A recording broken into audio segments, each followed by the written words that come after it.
Dan berikutnya kami persilakan Bapak Agus Sumantri untuk mengajukan pertanyaan dan akan dijawab oleh guru kita Kiai Haji Niam. Silakan.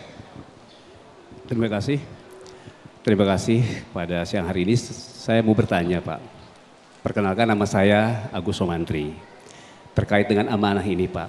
Apakah ada doa atau amalan yang bisa istiqomah untuk menjaga amanah ini Pak? Demikian pertanyaan saya, lebih kurangnya mohon maaf. Assalamualaikum warahmatullahi wabarakatuh. Waalaikumsalam warahmatullahi wabarakatuh. Boleh sambil mendekat ke jamaah Kiai Niam untuk menjawabnya. Silakan Kiai. Terima kasih ya. Ini banyak yang minta doa, diamalin apa enggak ini nanti. Itu yang paling penting dulu. Trik dan tips ya. Jadi ya lanjut tadi Ustadz Riza Muhammad. Doa itu bagian dari jalur langit. Tapi ada ikhtiar dunianya. Dua-duanya harus seimbang. Doa agar kita bisa amanah. Yang menyebabkan kita enggak amanah itu apa? Karena dorongan nafsu. Yang membuat kita amanah itu apa? Karena tetapnya hati. Asalnya kita orang baik, tetapi karena dorongan nafsu kemudian kita tergelincir dari fitrah kebaikan itu. Karena itu salah satu doa yang diajarkan oleh baginda Rasulullah SAW agar kita terus komitmen, terus konsisten, kemudian terus enggak bergeser-geser. Ya muqallibal qulub, tsabbit qulubana ala dinik atau tsabbit qalbi ala dinik. Itu dibaca. Nah, kalau dulu saya di pesantren ini baca terutama habis sholat subuh sama habis sholat maghrib. Setidaknya 3 kali. Ya muqallibal qulub, tsabbit qalbi ala dinik. Ayo kita baca bareng-bareng. Ya muqallibal qulub, tsabbit qalbi ala dinik. Artinya wahai zat yang membolak-balikkan hati, tetapkan hatiku atas jalan agamamu. Jalan agama kita apa? Jalan agama yang lurus. As-siratal mustaqim, ad-dinus samhah. Agama yang penuh damai, penuh toleran. Kalau ada marah-marahnya berarti harus dikembalikan. Rasulullah pun juga mengajarkan ketika kita marah dalam posisi berdiri kita disuruh duduk. Kita disuruh wudhu. Kenapa?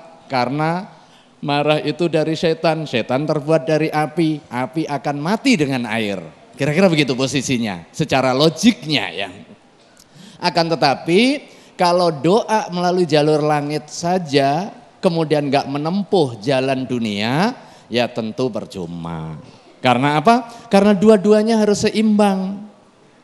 Kita juga harus terus latihan bagaimana melatih kesabaran, kemudian memastikan bahwa amanah dapat tertunaikan secara baik. Kita ingat begitu menjalin hubungan suami istri, di situ ada tanggung jawab. Tidak hanya tanggung jawab personal. Kalau tanggung jawab personal, oh nggak apa-apa, ini uang-uang saya tasarrufkan, saya sedekahkan sesuka saya. Begitu sudah menjalin hubungan suami istri nggak bisa suka-suka. Karena uangnya suami, uangnya istri juga Bu. Karena di dalam hubungan suami istri, di situ ada mas'uliyah zaujiyah. Ada tanggung jawab hubungan suami istri. Salah satu bentuk tanggung jawab yang diajarkan di dalam Islam, suami itu menjadi penopang untuk kepentingan nafkahnya keluarga. Sekalipun ibu-ibu istri kaya banyak harta, nggak punya kewajiban membiayai suaminya. Jadi uangnya ibu memang uang sendiri. Atas dasar konsepsi itulah kemudian lahir hukum waris. Laki-laki 2 kali lipat. Jadi jangan protes. Kalau protes hanya soal bagiannya, harusnya juga imbang protes dengan tanggung jawabnya. Disitulah keadilan Islam. Pada saat lelaki diberikan tanggung jawab lebih, maka dia diberikan hak lebih juga. Hak lebih yang diberikan itu untuk kepentingan menyelesaikan tanggung jawabnya. Di dalamnya ada amanah. Termasuk juga amanah milihkan sekolah anak. Nggak boleh hanya sekedar melihat bangunannya tinggi tapi nggak tahu yang diajarkan apa.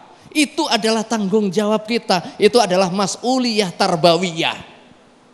Begitu kita tempatkan di sekolah, benar native, tetapi kita nggak tahu yang diajarkan apa, tiba-tiba kemudian pulang mengkafir-kafirkan orang tuanya, atau kemudian nggak mau sholat, atau kemudian buka aurat dan lain sebagainya, itu adalah tanggung jawab kita, berarti kita tidak amanah di dalam konteks anak kita. Anak itu titipan bukan properti, maka anak nggak boleh diperjualbelikan. Anak juga nggak boleh ditampar-tampar, ini anak-anak saya, misalnya begitu ditampar kemudian datang polisi atau datang tetangga, kamu jangan ikut-ikutan, ini anak-anak saya.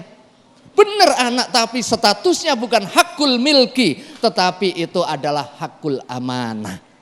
Amanah yang harus ditunaikan secara baik, bagaimana muasyarah zaujiyah, bagaimana hubungan dengan anak, ada tanggung jawab di situ dan lain sebagainya. Jadi doanya itu, tapi jangan berhenti di doa. Di ikhtiar untuk memastikan kita sebagai pemimpin di situ ada tanggung jawab, dan tanggung jawab yang paling berat adalah tanggung jawab mengendalikan diri.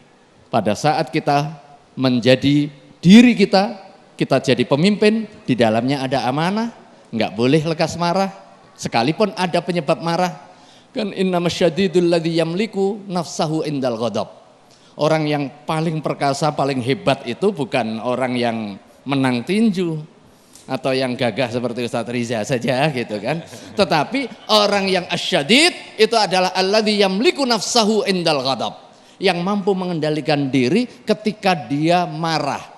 Ketika dia marah, ada sebab marah, dia bisa marah tapi nggak marah. Itulah orang yang hebat. Tapi kalau ada sebab marah, kemudian dia nggak berani marah karena takut, nah ini pengecut. Itu, wallahu a'lam. Baik, Masya Allah, terima kasih. Ya, Haji Esron yang boleh duduk kembali. Itu tadi yang disampaikan oleh guru kita, bagaimana kita mampu menjaga amanah. Nah, pemirsa, di segmen berikut kami persilakan guru-guru kami untuk kembali menyampaikan tausiah dan juga kami masih